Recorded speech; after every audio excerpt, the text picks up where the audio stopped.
Lieutenant Jack Carter never intended to start an interstellar incident, let alone marry into an alien royal family, but that's exactly what happened on the glittering trade station orbiting the Varnari homeworld.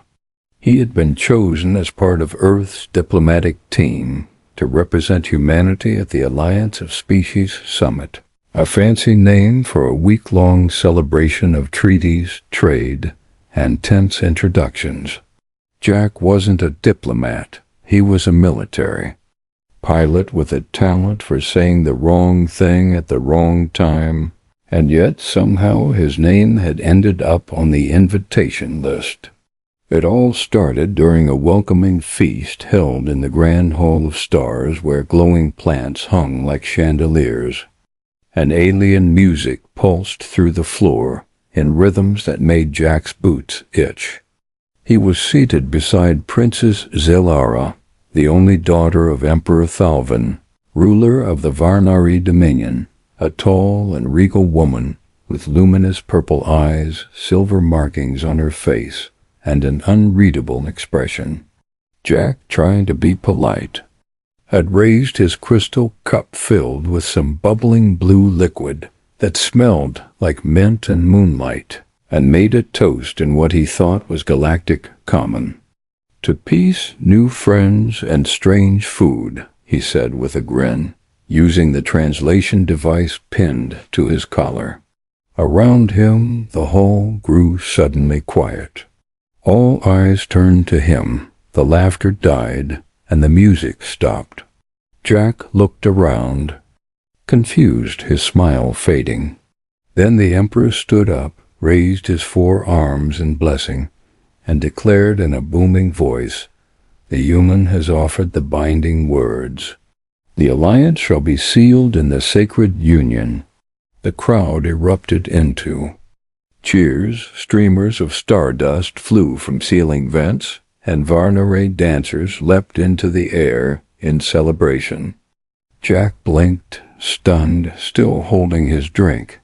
The translator had apparently glitched, or maybe the word for friends sounded a lot like marriage in Varnari dialect. He turned to Zelara, who looked at him with a curious expression. Not angry, not pleased, just thoughtful. She gave him a small nod and placed her elegant hand over his, a gesture the translator interpreted as acceptance. Jack's earbud buzzed as Earth Command tried to contact him, probably to ask what in the universe he had just done. But he couldn't answer because the Varnari guards were already surrounding him with gold-tipped staffs and guiding him toward the inner chambers of the palace.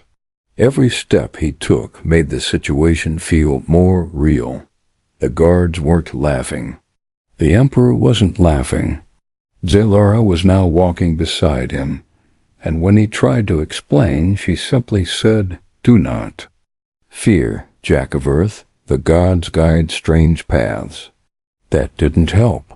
They reached the ceremony hall, a quiet dome filled with floating lights and humming walls, and Jack tried again to protest, but his words were swallowed by the chamber's silence. A robed priest stepped forward, holding a sphere of glowing crystal, and began chanting.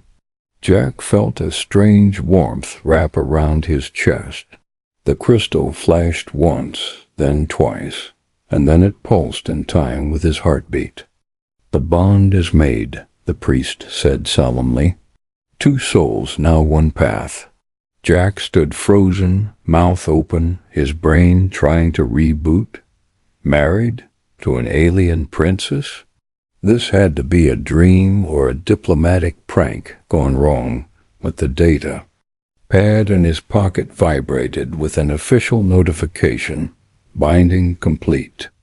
You are now consort to Princess Zelara. Treaty clauses in effect. Back in the hallway, Varnari nobles bowed to him. One of them even handed him a ring made of stardust glass and biosilver. What just happened? He muttered, looking at the ring in his palm. "You united two species," Zelara replied softly beside him. "Congratulations, husband." Jack's heart skipped a beat, not in a romantic way, but in a cold sweat, age of a nervous breakdown kind of way. He wasn't ready for this. He didn't even like formal events, let alone intergalactic weddings. And now he was technically royalty? The palace staff led them to a private chamber huge, full of glowing plants, soft cushions, and stars visible through the transparent ceiling. Jack turned to Zelara and tried to explain again, slowly, carefully, that he hadn't meant to propose, that something had gone wrong with the translation. She listened without interrupting. "Yes," she said, "I believe your words were not the binding words, but intention matters little to tradition." She sat gracefully on a platform that might have been a couch or a throne. "Our people. Believe the stars guide the bonds we make. You are now part of our legacy." Jack paced the room, waving his hands. "There has to be a way to fix this. Can't we, I don't know, annul it? Cancel it?" She tilted her head. "To annul the bond would dishonor both our peoples. War could follow. You don't want that, do you?" Jack stared at her. "Wait, are you saying that if we break this off, our species go to war?" Zelara nodded once. "Yes, that is one possible path, but not the only one."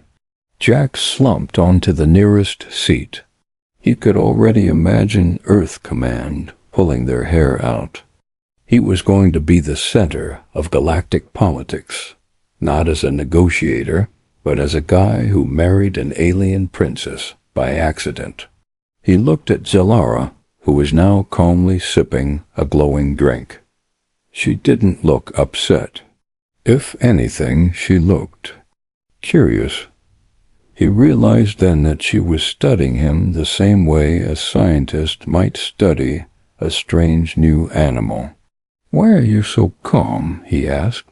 "Because I believe," she said, her voice steady, "that sometimes the universe makes better choices than we do."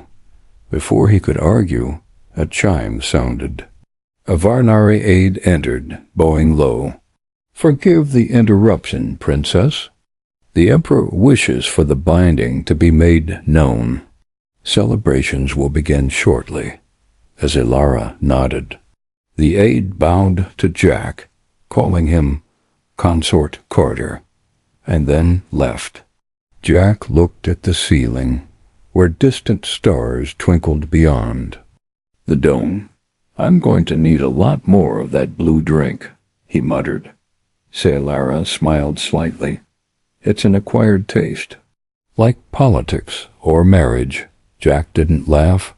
He was still waiting for someone to say this was all part of some elaborate joke. But the more he waited, the more real it felt. And deep down he had the sinking feeling that this was only the beginning. Jack Carter sat on the edge of a bed far too soft for his nerves, staring at the shimmering walls of his assigned royal chamber, still trying to understand how a joke toast turned into marriage and political chaos. Just 2 days ago, he was a pilot with zero experience in alien customs, and now he was being called consort of the realm by palace staff who bowed every time they passed him in the hall. His accidental marriage to Princess Zelara had become headline news across the stars, and the Vanari media was treating him like some chosen hero from a legend, while Earth Command was sending him panicked messages that began with, "What did you do?" and ended with, "You better fix this without starting a war." But fixing it was impossible now, because the Varnari Dominion had already activated an ancient alliance treaty the moment their princess accepted Jack's proposal. That treaty meant Earth and Varnari were now bound politically, militarily, and even economically, all thanks to a translation error and Jack's clumsy galactic common. And worse, it meant enemies of the Varnari were now enemies of Earth, and one of them, the Shirathi Confederation, had already sent a warship to observe the new alliance. Jack had never heard of the Shirathi before, but based on their giant, spiked ship parked just outside the orbital station, they weren't here to offer congratulations. And the tension wasn't. Just outside, inside the palace, things were getting strange. Jack was now being followed by a pair of Varnari royal guards at all times, and his food was checked by tasters before every meal. When he asked why, Zilara answered plainly, "Some see your presence as dangerous. Others see it as power." That didn't make him feel better. Zilara, meanwhile, was still calm, elegant, and entirely unreadable. She continued to act as if this strange union made perfect sense, attending meetings, hosting councils, and walking beside Jack like they'd been planning this for years. But when they were alone, her mood changed slightly. She asked questions. About Earth, about human culture, about why Jack joined the military, and about his family. Jack noticed she never spoke about hers unless asked. She didn't seem angry at him, which was somehow even more unsettling than if she had screamed. She was curious, maybe too curious, and Jack couldn't shake the feeling that there was more going on beneath her calm surface. Late one night, he found her standing by the window, watching the stars. When he asked what she was thinking about, she said, "You changed everything, Jack. Not just the treaty. You shifted the future." Before he could ask what that meant, an alert rang through the palace. Lights turned red. Guards rushed past, shouting in their native tongue. One of them stopped long enough to tell Jack to stay in his room, but Zilara grabbed his arm and pulled him into the hallway. "You are not safe here," she said, voice tight with urgency. "Someone is inside the palace." Jack's heart pounded. "Assassin?" She nodded once. "Sent by the Shirathi. You are the symbol of this alliance. If you die, the treaty dies with you."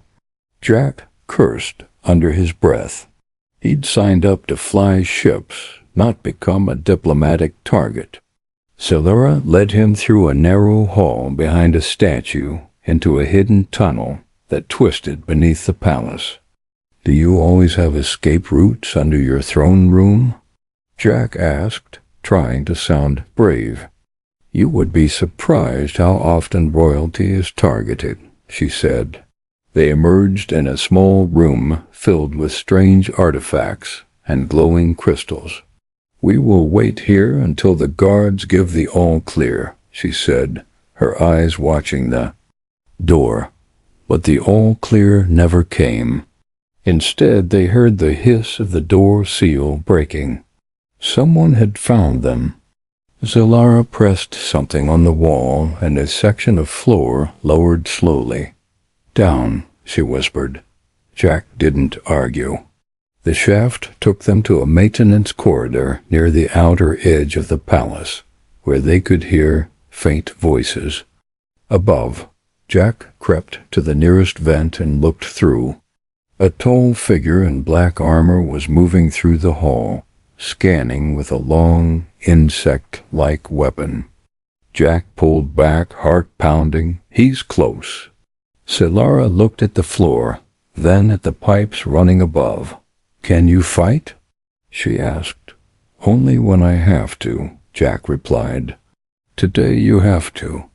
She handed him a curved Vanare, blade ceremonial, but still sharp, and together they climbed into the pipes, inching along in silence. When the assassin passed beneath them, Jack dropped down, blade in hand, adrenaline doing the thinking. The fight was fast, messy, and terrifying. The assassin was stronger and faster, but Jack was unpredictable. That was a human trait aliens never accounted for. Jack kicked, twisted, and used the cramped space to his advantage. Zalora joined in, striking with the precision of someone who had trained for war. In the end, they won. The assassin lay unconscious at their feet. Guards arrived seconds later, too late to help, but just in time to see Jack holding the blade, bruised and breathing hard. Word of the attack spread quickly. And now Jack wasn't just the human who accidentally married a princess.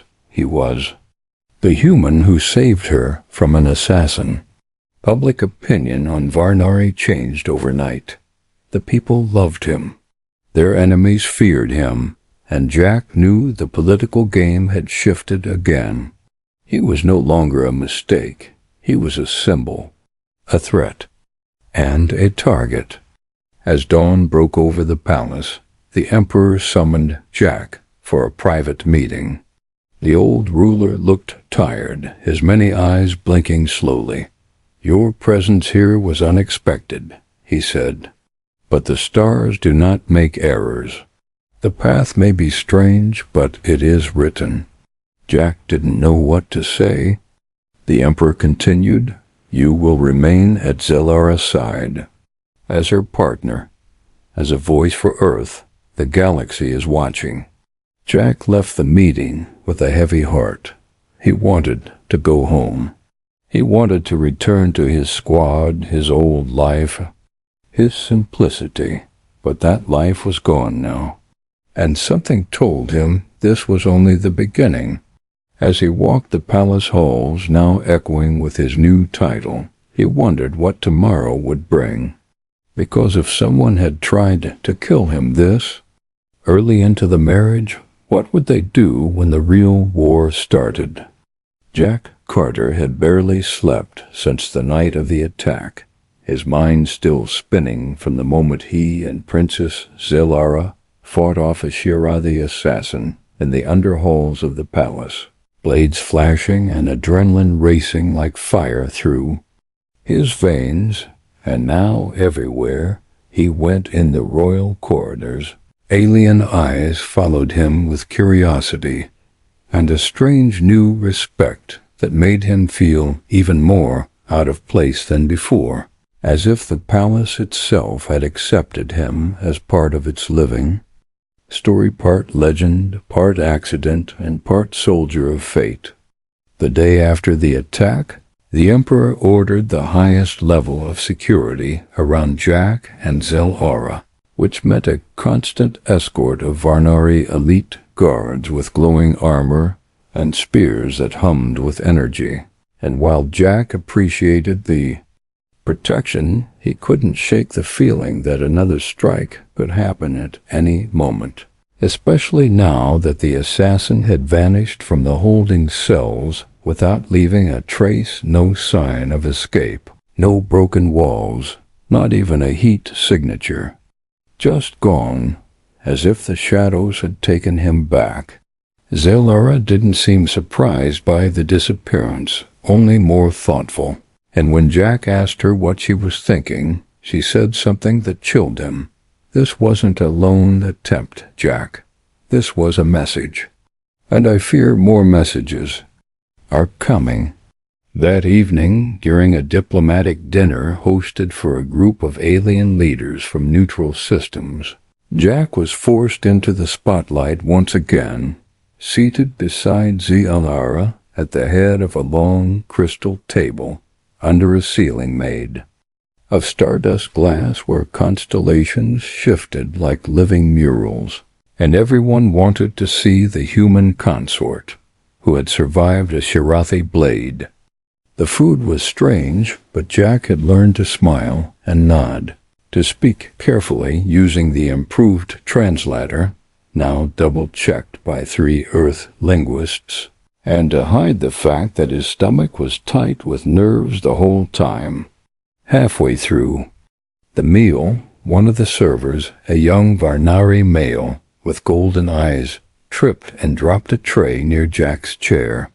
In that instant, Jack's instincts kicked in, because something about the way the tray fell wasn't natural.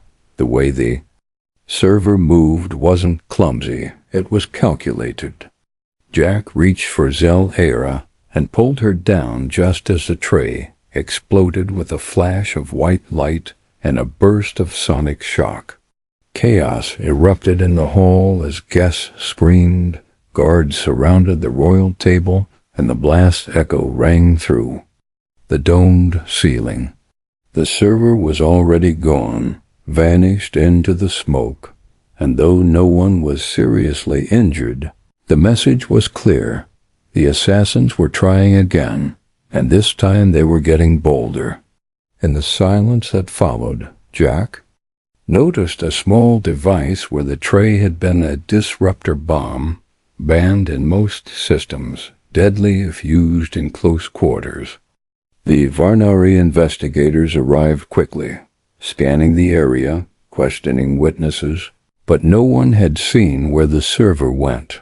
No one knew how he entered the palace staff. And that's when Jack realized this wasn't just a political strike, it was an infiltration. Someone on the inside was helping them. That night, Jack couldn't sleep, and neither could Zell-Era, who joined him in the observatory tower where the stars glowed soft and cold through the wide glass dome. She stood beside him, quiet, until Jack finally asked, "Why do they want to kill you?" She turned slowly and said, "They don't want to kill me, Jack. They want to break the bond. And killing you is easier." Jack swallowed hard, feeling the weight of that truth settle in his chest. "So I'm just a target with a crown now?" Zell-Era looked at him, her gaze soft but serious. "You're more than that. You are the proof that our alliance can change everything. That frightens many." Jack nodded, staring at the stars, wondering how he had ended up in a role so far from the life he knew. The next morning, new protocols were set. No unverified staff allowed near the royal couple, double background checks on every attendant, and a full scan of the palace systems. For security breaches, Earth Command Center. Representative Commander Leon, sharp-eyed and calm, who met Jack in private and warned him, "If this continues, Earth may have to pull you out. War is not worth one man's life." Jack surprised himself by saying, "If they pull me out, now war will be all that's left."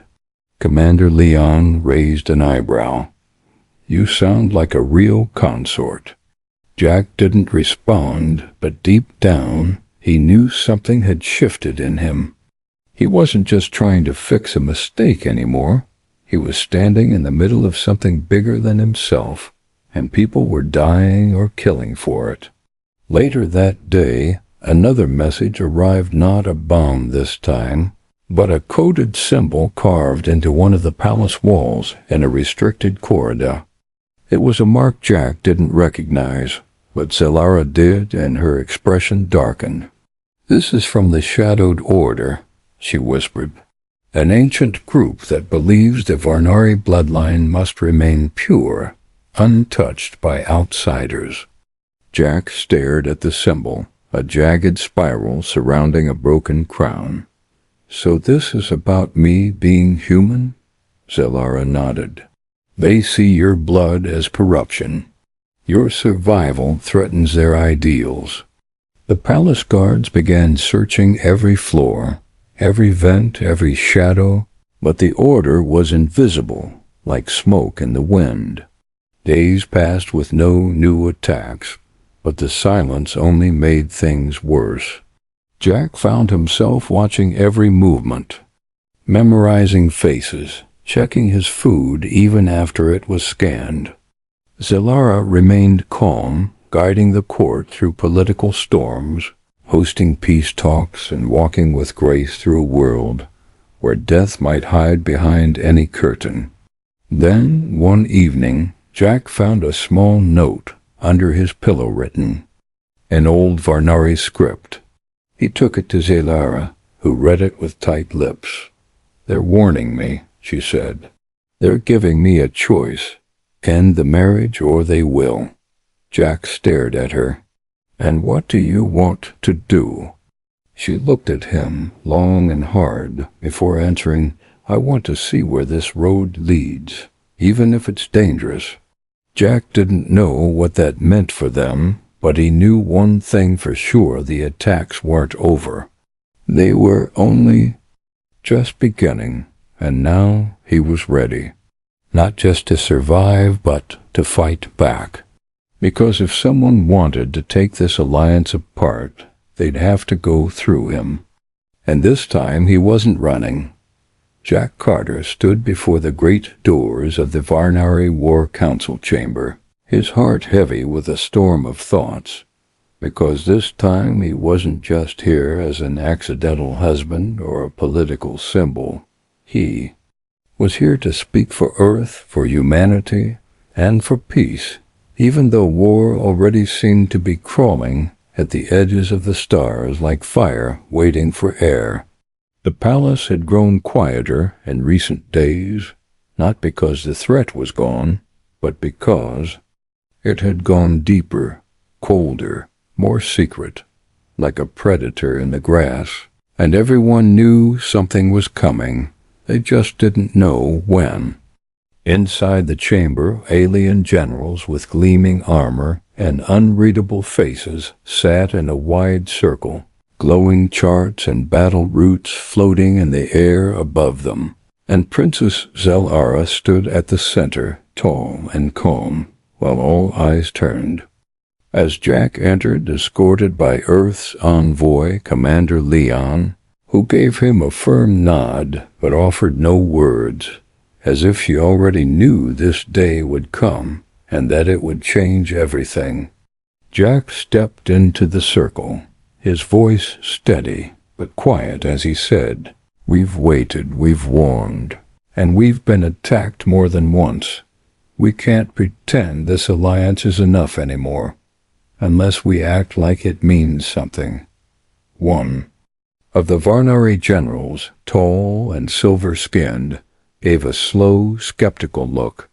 "And what would humanity do? Your kind is new to the stars. You are young, emotional, unpredictable." Jack didn't blink. "Exactly. That's why we're dangerous to anyone who thinks they know how we'll respond. We don't follow the usual rules. When we get pushed, we push back." A silence followed, heavy and tense, but Zilara broke it by stepping beside him and saying, "We propose a joint initiative, human and Varnari forces combined to locate and eliminate the shadowed order before they strike again."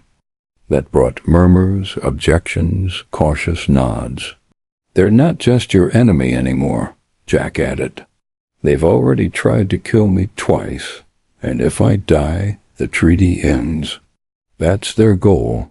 One of the younger council members asked, "What makes you think you can find them when our own intelligence has failed?" Jack opened his palm, revealing a small device something Earth's tech division had picked off the disruptor bomb fragments. "Because we tracked a signal pulse back to a hidden relay station in neutral space, and it's broadcasting right now." That changed everything.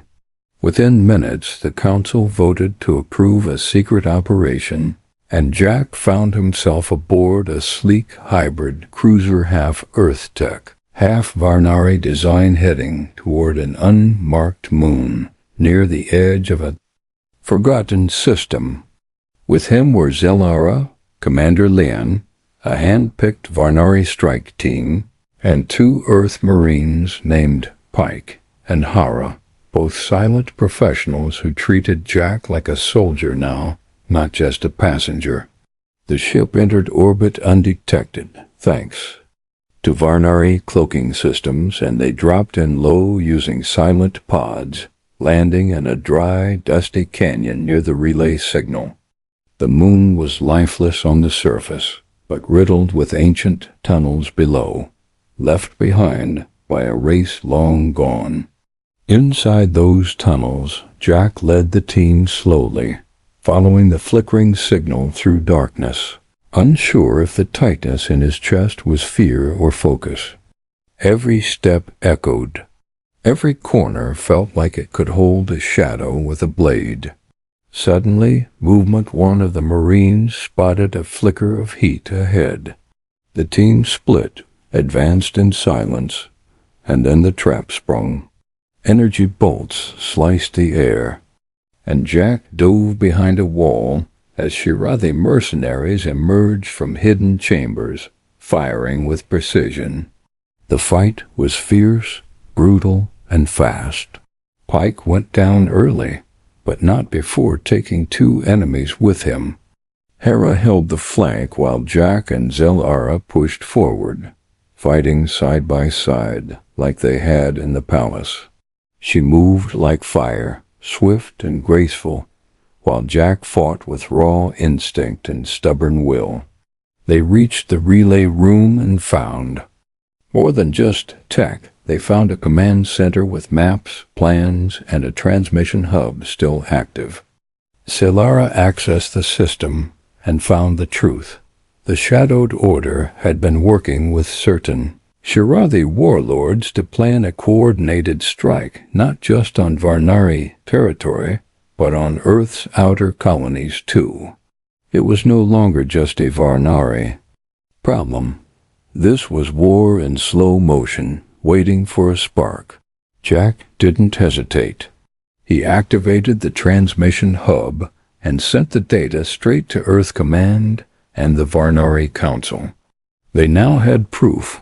No more doubts. No more delay. On their way back to the extraction point, the tunnel's shook charges had been set, and the Order was trying to bury the evidence and everyone with it. The team ran, breathless, leaping over collapsing bridges and dodging fire. Hera took a hit to the leg but kept moving. Jack grabbed her arm and pulled her over a ledge as debris crashed behind them. Just before the exit, another figure emerged, black armor, tall, familiar. It was the same assassin from the palace, somehow still alive, weapon raised. Jack didn't. Wait. He tackled him, both of them rolling across the ground in a blur of fists and fury. The assassin fought like a machine, cold and relentless, but Jack fought like a human, dirty, desperate, unpredictable. In the end, he used a trick he'd learned as a kid back on Earth. Sand in the eyes, a knee to the gut, and a final direct stab to the core. The assassin fell. Jack stood, panting, bruised, alive. They made it out seconds before the tunnels caved in. Back on the ship, Jack sat in silence, watching the stars blur by as the cruiser jumped to warp. Zelara sat beside him, and neither spoke for a while until she said softly, "You didn't have to come." Jack looked at her. "I'm already here. This is my fight, too." She smiled faintly. "You are not what they expected, Jack Carter." He shrugged. "No one ever expects humans to change history, but we do it all the time." The message they had sent spread fast across Varnari space, across human colonies, across neutral systems. The galaxy now knew the truth. The Shadowed Order had declared war, and for the first time, humanity responded not with retreat, but with resolve. Earth sent more ships. Varnari fleets mobilized. Allies called in their favors. The next phase was beginning. Jack didn't know what the future held, but as he looked out at the stars, he knew one thing for sure. Humanity had made its move, and there was no turning back. The stars burned bright over the war-torn fields of the planet Miraval, where the final standoff between the United Earth-Varnari Alliance and the Shadowed Order was about to begin, and Jack Carter stood on the edge of a metal platform high above the battlefield, armored in light Varnari alloy with Earth's tactical systems woven in, watching thousands of troops below move into formation like pieces on a living chessboard, knowing that the next few hours could decide not just the future of two worlds, but the fate of peace itself in this corner of the galaxy. The air was cold, buzzing with energy and the low hum of carrier ships drifting into position, while the sky above boiled with storm clouds streaked with purple light from the planet's strange twin moons, and behind him Princess Zellara walked slowly, her long coat flaring in the wind, her eyes calm but sharp as blades, asking quietly, "Are you ready for this?" To which Jack answered, with a dry breath, "Not even close, but I'm going anyway." Below them, Earth's heavy walkers, massive bipedal machines armed with rail cannons and plasma shields, marched beside.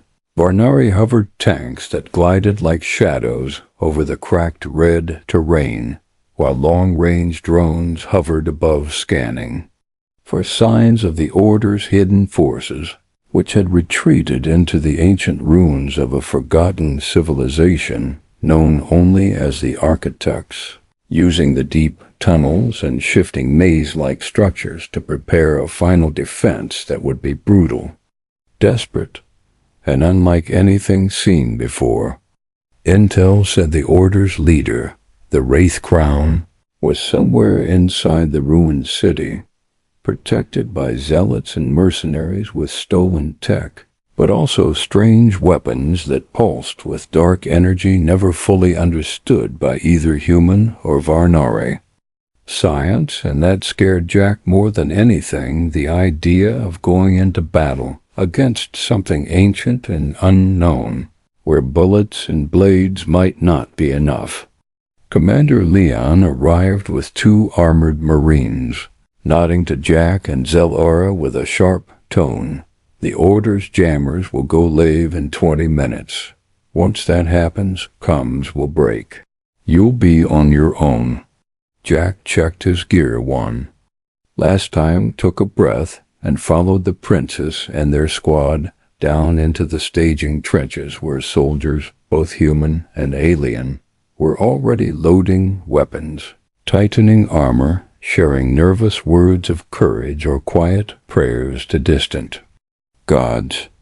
And as the sun dimmed behind a bank of ash-colored clouds, the signal came an energy pulse through the ground, a warning that the Order had activated their shield dome around the ruins, daring the Alliance to come.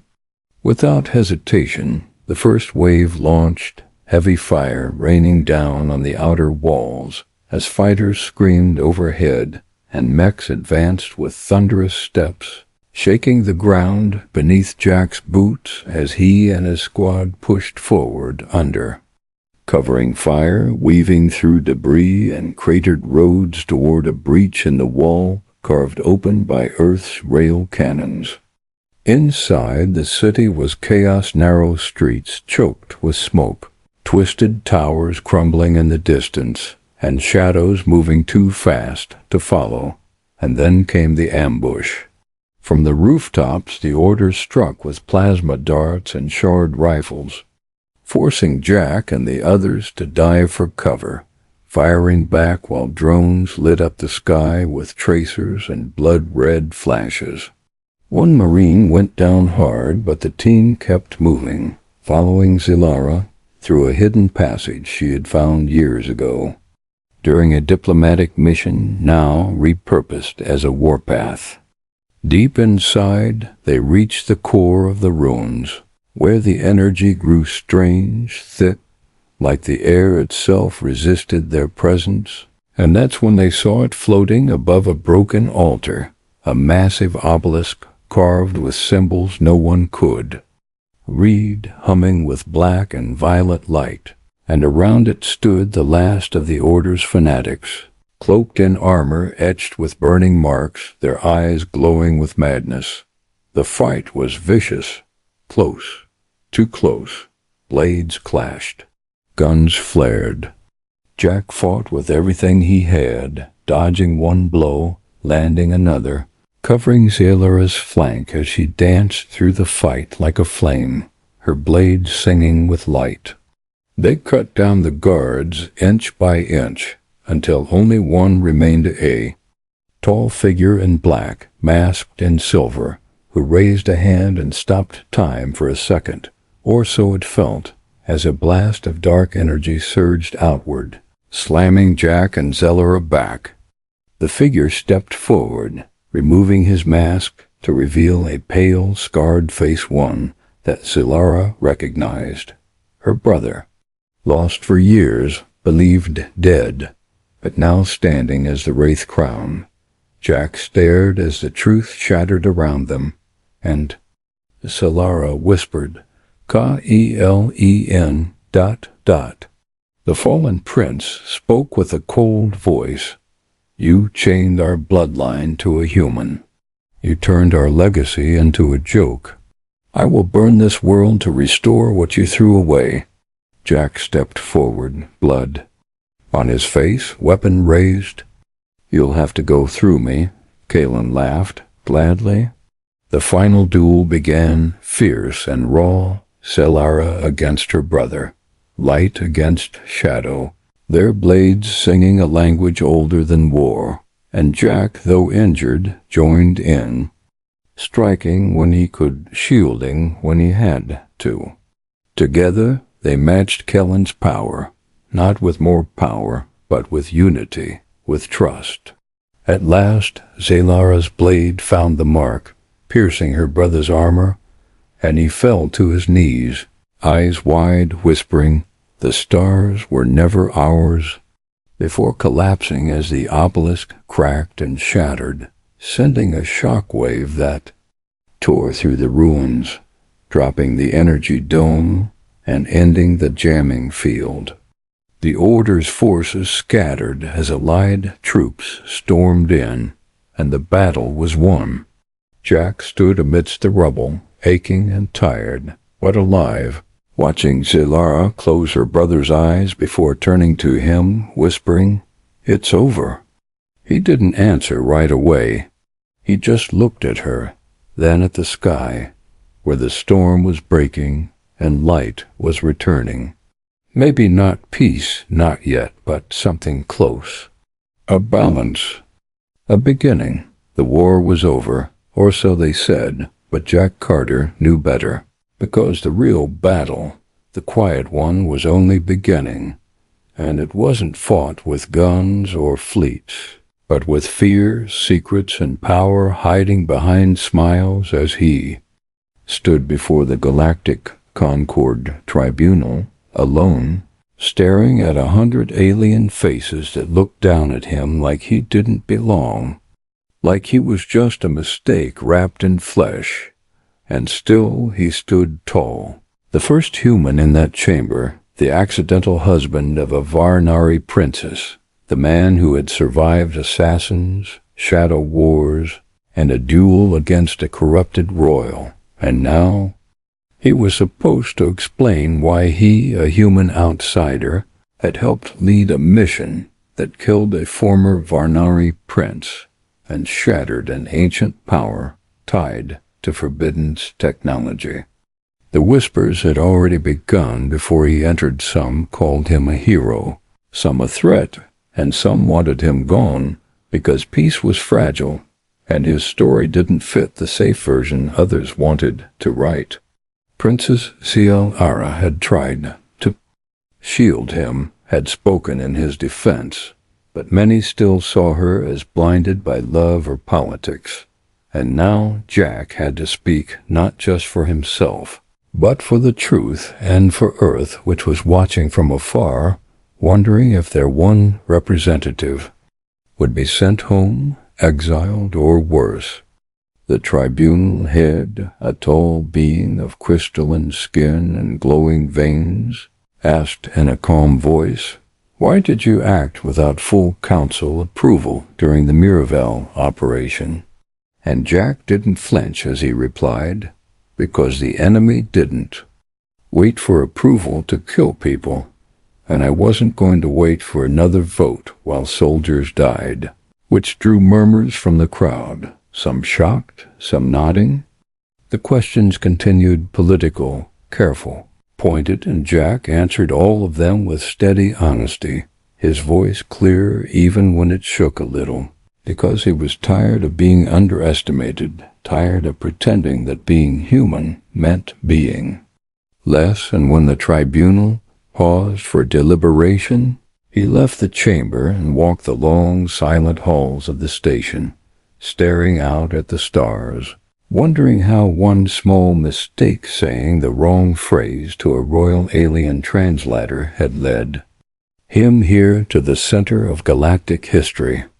But peace, it seemed, was not interested in rest, because that night, while Zilara was meeting with her council, and while Earth's delegates were reviewing defense treaties, a hidden ship docked quietly in one of the far bays, cloaked, unmarked, and from it came something old, something that hummed with the same energy he had felt beneath the ruins of Miraval, something that made the air feel too still. Jack sensed it first in his chest, a tightness like before a storm, and when he checked the station logs and found the unauthorized signature, he knew no one else would act fast enough. He grabbed his gear and went alone, down silent corridors.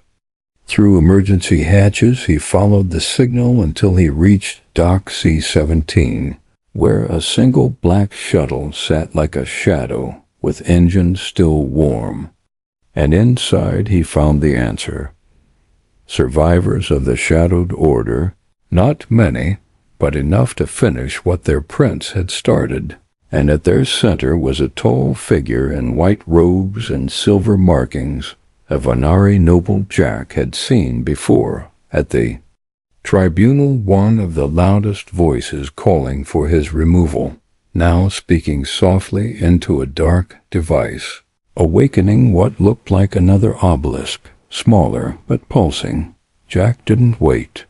He stepped in, gun raised, voice firm. "Step away, now." The noble turned slowly, smiling like nothing was wrong. "Ah, the human who thinks he matters. This galaxy has been ruled by old blood and quiet hands long before you walked in, and it will be so long after." But Jack didn't argue. He fired, not to kill but to destroy the device. The bolt hit, energy crackled, and chaos erupted. The traitors attacked, but Jack fought with the raw force of someone who had nothing left to prove and everything to protect. He ducked, rolled, fired again, used every trick Earth had taught him and a few he'd learned from Zel-Ara, until they were down and the obelisk broken into a dozen pieces. But alarms had started now. The station knew. Security teams stormed in.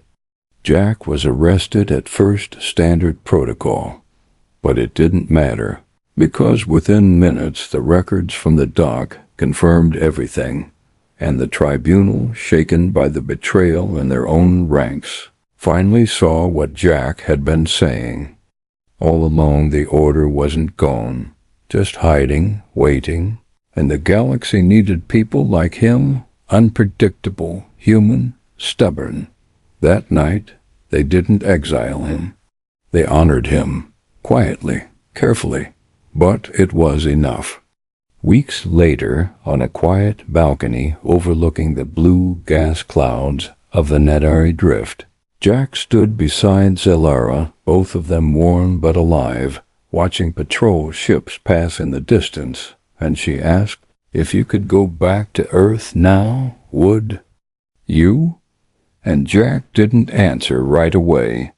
He thought of home, of skies and oceans and food that didn't float, of his mother's voice and old music and all the simple things. Then he looked at her, at the stars, at the scars on his hand, and he said, "Maybe someday, but not today. Not while there's still work to do." She smiled gently, like someone who understood that some roads, once taken, never really end. And so the human who once made a simple mistake, who stumbled into marriage and war and royalty, now stood in the heart of the galaxy, not as an outsider, not as a joke, but as a symbol of something new, that even in a universe filled with empires, legends, and ancient powers, one human with heart, grit, and courage could change everything.